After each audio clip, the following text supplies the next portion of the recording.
Réinventer l'éducation. Learning World, en association avec WISE, une initiative de Qatar Foundation. Dans certains points du globe, les écoles pratiquent encore les châtiments corporels pour faire régner la discipline, une pratique de plus en plus critiquée. Les punitions encouragent-elles vraiment les élèves à travailler plus dur en classe? Cette semaine, Learning World vous amène en Ouganda et aux États-Unis et donne la parole à un expert.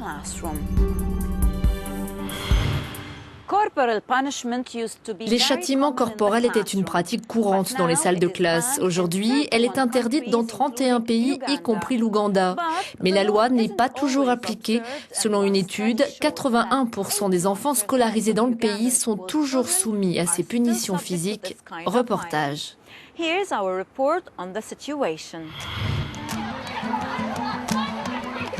En 2006, le gouvernement ougandais a interdit les châtiments corporels dans le pays, aussi bien dans les écoles publiques que privées.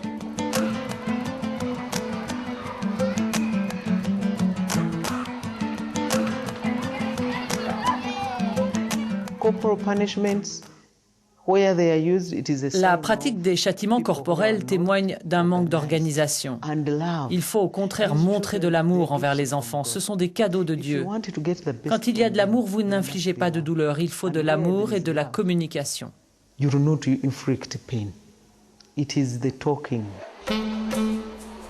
L'interdiction du gouvernement n'est pas toujours respectée. Les punitions physiques sont même encore largement pratiquées.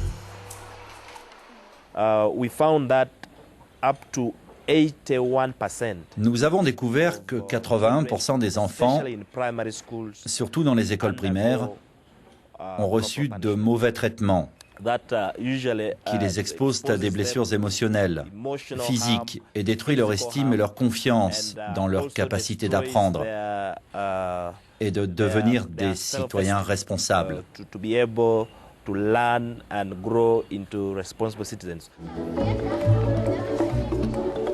L'étude, menée en avril 2011, a été réalisée auprès de 1000 élèves du primaire et d'une cinquantaine de professionnels de l'éducation au niveau local et national. Elle révèle que les auteurs de ces maltraitances sont d'abord les enseignants, 73%, puis les enfants eux-mêmes, 15%, enfin les parents et les surveillants, 12%.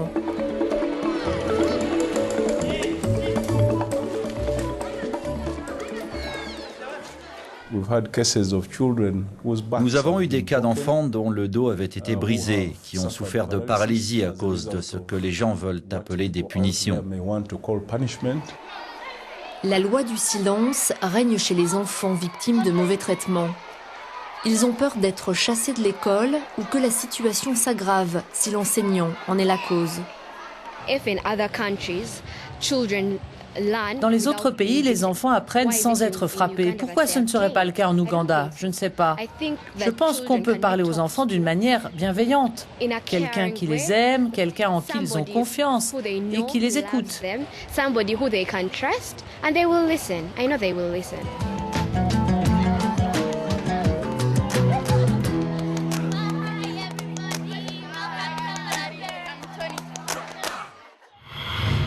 Le Britannique Peter Newell s'emploie à défendre les droits des enfants. Il est coordinateur de l'initiative mondiale visant à mettre un terme aux châtiments corporels qui leur sont infligés. 100 pays autorisent encore les punitions physiques. Peter Newell nous explique pourquoi cette solution ne fonctionne pas. L'initiative mondiale pour mettre fin à tous les châtiments corporels infligés aux enfants a été créée en 2001. Objectif, interdire et éliminer tous les châtiments violents envers les enfants et soutenir les campagnes nationales. Peter Newell coordonne l'initiative. L'objectif de l'école, c'est d'être un endroit où les enfants ont envie d'aller pour étudier. C'est ainsi que l'école devrait être. 31 pays ont totalement interdit les châtiments corporels, y compris dans les familles. La majorité de ces pays sont européens, mais il y a toujours 20 pays en Europe, y compris le Royaume-Uni, qui n'ont pas complètement interdit les châtiments corporels. En ce qui concerne l'école, plus de 120 pays ont totalement interdit les châtiments corporels. Mais il en reste presque 100 où ils sont toujours autorisés.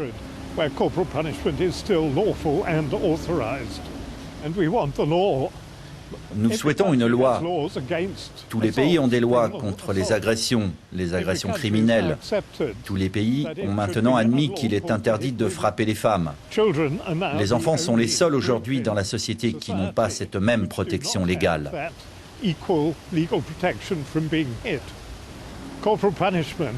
Les châtiments corporels n'ont rien à voir avec l'éducation. C'est clairement anti-éducatif. Cela apprend aux enfants à utiliser la violence, comme si c'était un moyen légitime de résoudre les conflits.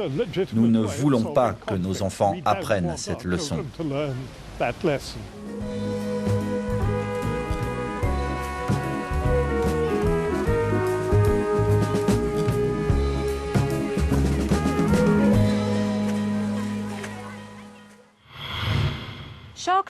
Les fusillades dont les écoles ont traumatisé l'Amérique. Certains États ont mis en place des règles sévères pour prévenir la violence dans les établissements. Mais il n'existe aucun consensus sur les méthodes qui fonctionnent et celles qui sont contre-productives. Qu'en pensent élèves et enseignants? Reportage à Philadelphie.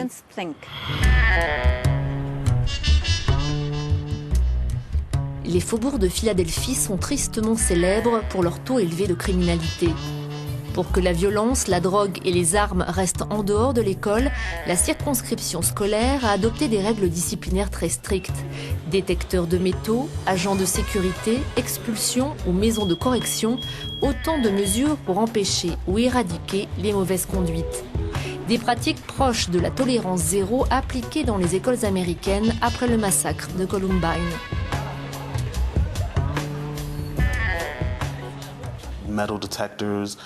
Détecteurs de métaux, rayons X, fouilles, et tout ça pour entrer dans l'école. C'est comme si j'allais en prison.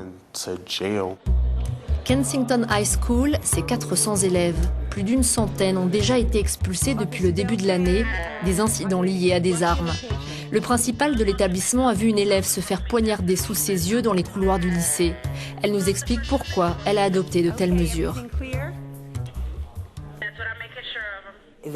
Les enfants sont soumis aux images de l'extérieur, ils les ramènent à l'école. Beaucoup de nos élèves ont des problèmes à la maison, ils ne mangent pas assez, ils n'ont pas assez d'argent, il y a tout un tas de choses. Mon travail consiste à protéger les personnes dans cette école, je suis responsable de tout le monde ici.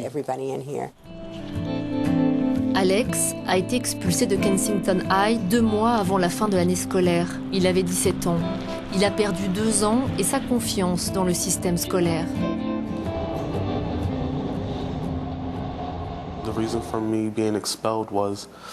J'ai été expulsé parce que je séchais les cours et j'étais souvent en retard. C'est à cause de mon travail à l'usine. J'ai dû prendre un emploi pour aider ma mère à payer le loyer. Donc je devais travailler jusqu'à 3 heures du matin et j'étais épuisé.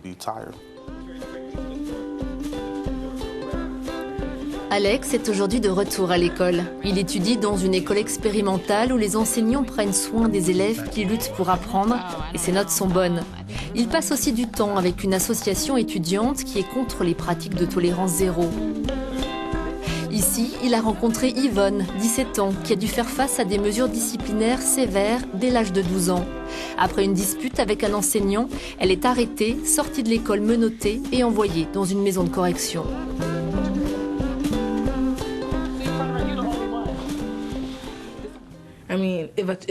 Si un adulte dit à des élèves de 7 ans, vous allez finir en prison, vous allez grandir comme votre papa, alors l'élève va commencer à le croire. Mais si vous avez au moins une personne pour vous dire que vous pouvez le faire, alors vous allez commencer à le croire.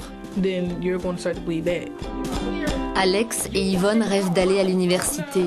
Alex voudrait travailler à l'hôpital pour prendre soin des gens comme il le fait déjà avec sa grand-mère. Yvonne voudrait suivre des cours de cuisine car pour eux, pas de vie sans éducation.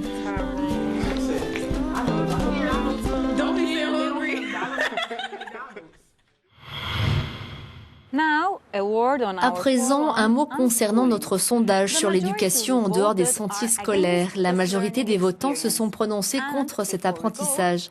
Avant de se quitter, n'oubliez pas de partager vos opinions avec nous. C'est tout pour aujourd'hui. À bientôt.